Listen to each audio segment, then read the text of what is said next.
The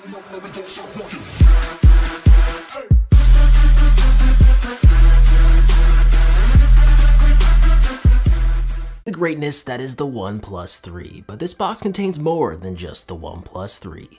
It contains several other accessories not found in the retail packaging. As you can see here, it's a very large box. So what's inside, you ask? Well, let's slide it open to reveal the innards.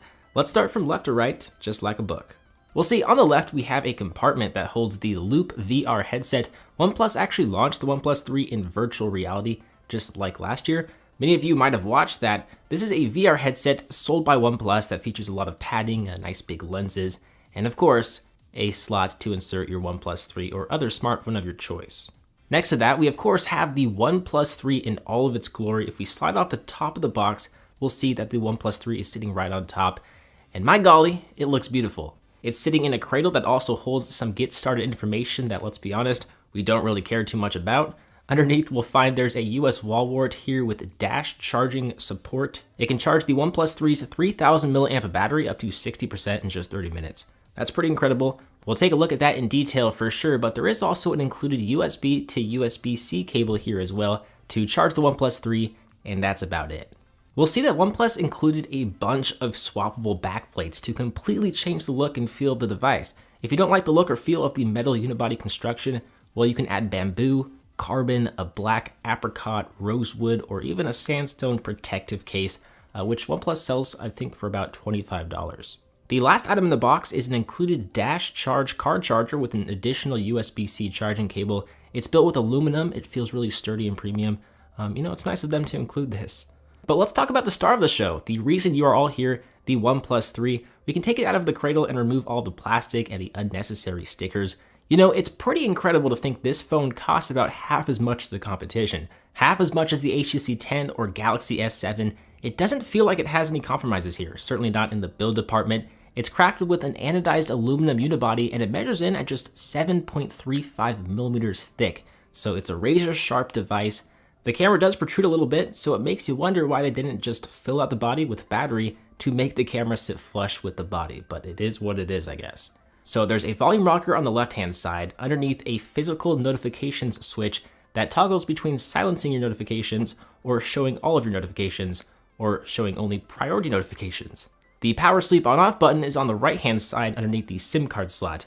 There's no micro SD card slot, but the OnePlus 3 does feature 64 gigabytes of onboard storage, which I think is enough for most people. A USB-C port, bottom-facing speaker, and 3.5mm headphone jack is on the very bottom of the phone. One of the biggest new additions to the OnePlus line is the fingerprint sensor. It's on the front, and it's lightning fast. I think it's easily one of the fastest, if not the fastest, fingerprint sensor I've ever used. As you can see here, it works very well. The display is interesting because OnePlus didn't beef up the resolution. It's still a 1080p res display in 2016, and it still measures in at 5.5 inches. But they did swap out the LCD with an AMOLED panel to help conserve battery life. And since this phone is so thin and only features a 3000 mAh battery, I'm kind of glad they kept it with this 1080p resolution. Though I would prefer a thicker phone with a bigger battery and a QHD resolution display. With that said, the display looks pretty good based off first impressions. The bezels are razor sharp, colors are pretty vibrant. Of course, the blacks are very true to color. There's lots of contrast. I do want to say the pre-installed wallpapers here are amazing. I'm loving the art OnePlus. Some of them are kind of trippy, but I gotta say, these wallpapers are beautiful. Now, you might have heard the OnePlus 3 features the top-tier Snapdragon 820 quad-core processor with 6 gigabytes of RAM. Not 4 gigabytes, not even 5 gigabytes, but 6 gigabytes of RAM. OnePlus claims it's 35% faster than the OnePlus 2 with a 40% boost in graphical power, all while being more power efficient. The phone feels incredibly fast. There's really no question there is a lot of power under the hood. And I know OnePlus phones will run fast. I mean, they've always performed very well, even with more modest specs. The OnePlus 3 has ditched CyanogenMod and is now running Oxygen OS based off Android 6.0 Marshmallow. It features a bunch of additional features not found in stock Android, like various gestures. You can swipe down on your home screen to view the notification panel, or swipe up to view Google Now. And on the lock screen, you can draw a circle to access the camera, draw a V to access the flashlight. There's also a double tap to wake functionality. To the left of the home screen, there's a separate panel which contains some of your most used apps. You can add memos here, you can view the weather, and you can add various contacts here as well. It's kind of like OnePlus's Google Now homepage. On the rear of the phone, you'll see a 16 megapixel Sony PDAF sensor with an f2.0 aperture with 4K video support, HDR, OIS, and raw image support.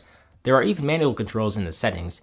You can expect a full review of the camera, but in the meantime, here are some sample photos. Let me know what you think of them in a comment below. I have mentioned there's a 3000 mAh battery here with dash charging support via a USB connection. Some other things worth mentioning is the fact that each OnePlus 3 is carrier unlocked and it supports GSM carriers. Apparently it supports 3G on Verizon, but not 4G. NFC is also present in the OnePlus 3, so you can use Android Pay if you so desire. To wrap up my unboxing and first impressions, I gotta say this phone is the complete package. You know, it has a premium build, incredible performance, at least on paper, one of the fastest fingerprint scanners, a pretty solid camera, as you can see from some of the sample photos, and the battery life is pretty decent, also on paper. Obviously, we're going to need to spend more time with this device before we can full-heartedly recommend it to you, but it looks very promising. Is it a flagship killer in every sense of the word? No, since it doesn't support every US carrier like most flagships from Apple or Samsung, but it's getting there, and it does offer flagship specs for a darn good off-contract price of about $400. I think best of all, you can now buy a OnePlus phone without needing an invite. I do want to say the opinions in this video are my own, but please let me know your opinions in a comment below. As always, I'm BoHD from PhoneDog.com. I hope you enjoyed this video. Smash that thumbs up